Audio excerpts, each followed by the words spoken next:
नमस्कार मित्रांनो, आपण पाहत आहात धुळे परिसर न्यूज चॅनल। तुमची बातमी आमच्या चॅनलवर। जवाहरलाल नेहरू कुस्ती स्टेडियमला 2 कोटी रुपयांचा निधी मंजूर। धुळे शहराचे आमदार अनुप अग्रवाल यांच्या आमदार निधीतून होणार स्टेडियमचे नूतनीकरण। आज दिनांक 8/8/2026 रोजी जवाहरलाल नेहरू कुस्ती स्टेडियम धुळे येथे धुळे तालुका तालीम संघाच्या वतीने सकाळी 11 वाजेला पत्रकार परिषदेचे आयोजन करण्यात आले।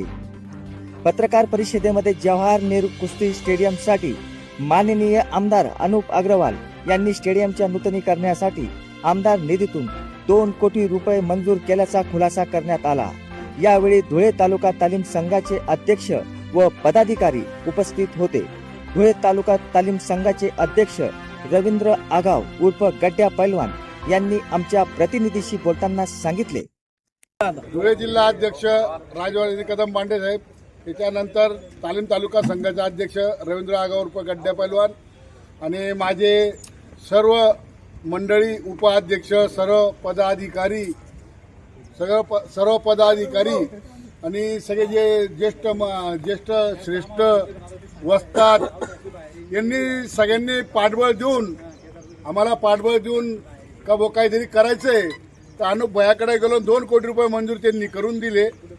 आणि थोडंफार याच्यात थोडंसं थांबले गेलं होतं, किंतु परंतु राहतं थोडंफार। त्याच्यानंतर मी 5-7 वेळा आम्ही भेटायला गेलो। त्याच्यानंतर आमदार साहेबांनी ते काम पुढं रेटून आज काम चालू केलं त्यांनी। आणि हे तर पहिलं काम आहे, अजून 2 काम बाकी आहे माझी अजून। म्हणजे पैलवान लोकांसाठी एकदम आपण म्हणतो ना, न भूतो ना भविष्यामध्ये असं काम होणार नाही, मी ते काम करणार आहे डायरेक्ट। आणि अनुप भैयाने जे सहकार्य केलं एवढं मोठ्या कामाला, मी आजपर्यंत असा दिलदार माणूस आणि जैसा बोले वैसा चाले अनुप भैया आमदार साहेब यांनी मी फक्त 2-3 मीटिंग घेतल्या आम्ही, आणि 2-3 याच्यात सांगितलं का साहेब, आणि स्टेडियममध्येच सांगितलं होतं का अनुप भैया साहेब का तुम्ही आम्हाला स्टेडियमचं हे करून द्या। तर 2 कोटी रुपये देणारा पहिला आमदार आम्ही पाहिला, त्यांचा सगळ्यांच्या वतीने